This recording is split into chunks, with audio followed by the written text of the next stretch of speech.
Hey everyone, it is Jose, and today I'm going to be sharing with you how to prepare pulled pork from the Boston Butt. Nice thing about this is you can use it for sandwiches, tacos, or just serve it straight up with baked beans as well. First thing we're going to do is get our rub on our pork and let it rest overnight. For my rub, what I have is 1/4 cup of brown sugar, 1 tablespoon of paprika, 1 tablespoon of chili powder, 1 tablespoon of salt and pepper, and 1/2 teaspoon of cayenne. If you want to add a little more spice, you can add a little more cayenne pepper to it, and 1/2 tablespoon of granulated garlic. Put that in a bowl, mix it together, and then we're going to put this on our pork.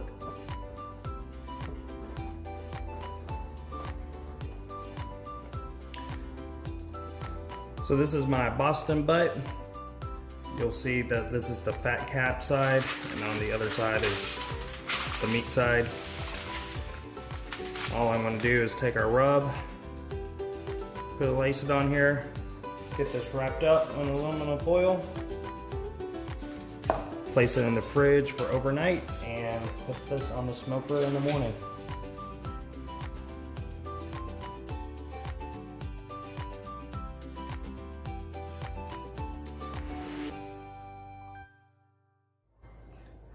Now that it's the next day, first thing you want to do is get your grill preheated to 250 to 275.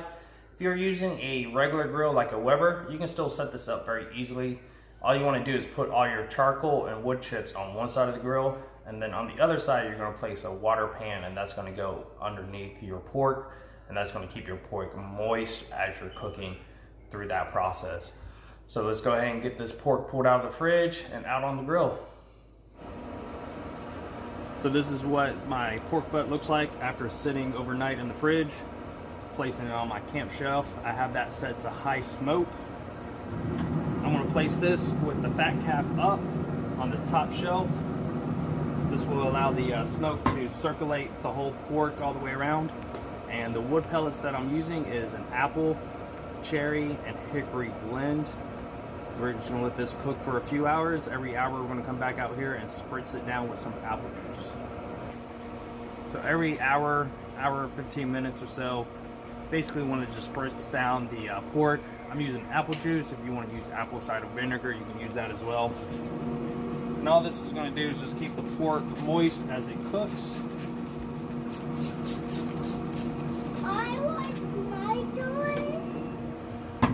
Okay, so my pork's been smoking for about 6 hours now. We're going to take a look at this. And you can see this is the crust I'm looking for. So what I'm going to do now is take it off the grill, wrap it up in aluminum foil. So the next thing I'm going to do is get this wrapped up. Before I do that, I'm going to add some apple juice to this. I think the apple juice will keep the pork moist as it continues to cook. At this point, you're not adding any more smoke to the pork. You just want it to finish cooking and break it down to tissues. You want to return it to the grill with the fat cap side up and let it cook for another 3 to 4 hours or so. I've been cooking the pork for about 3 hours now since it's been wrapped in the aluminum foil. I'm about to take it in, unwrap it, to take a look to see how it turned out. Okay, so I'm going to take a look at my pork here. Go ahead and unwrap it, see how it turned out. And yes, oh yeah, this is what you're looking for right here. You see the bone here pulling off from the meat. The meat's very tender. That's what you're looking for once it's done. So what I'm going to do now is wrap this back up. I'm going to let it rest. You do want to let it rest for at least 30 minutes. You don't want to shred into it immediately, because all you're going to do is let those juices flow out of the pork, and you'll end up with a dry piece of meat. And you want to avoid that by all costs. So do let it rest for 30 minutes. My pork's been resting for 45 minutes. It's time to get it out of the aluminum foil and shred it up.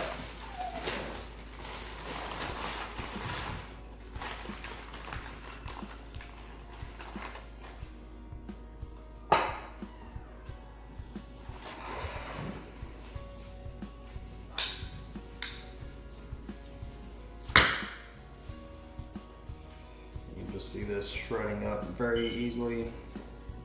That's how you know it's done. You just take this bone right here.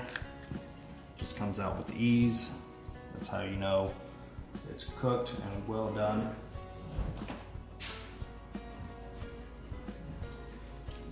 Just take this and shred it.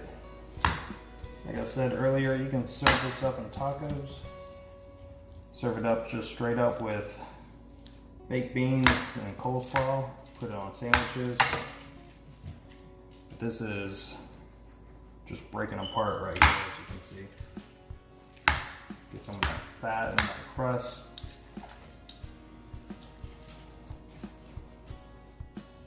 Give this a try, see how this turned out.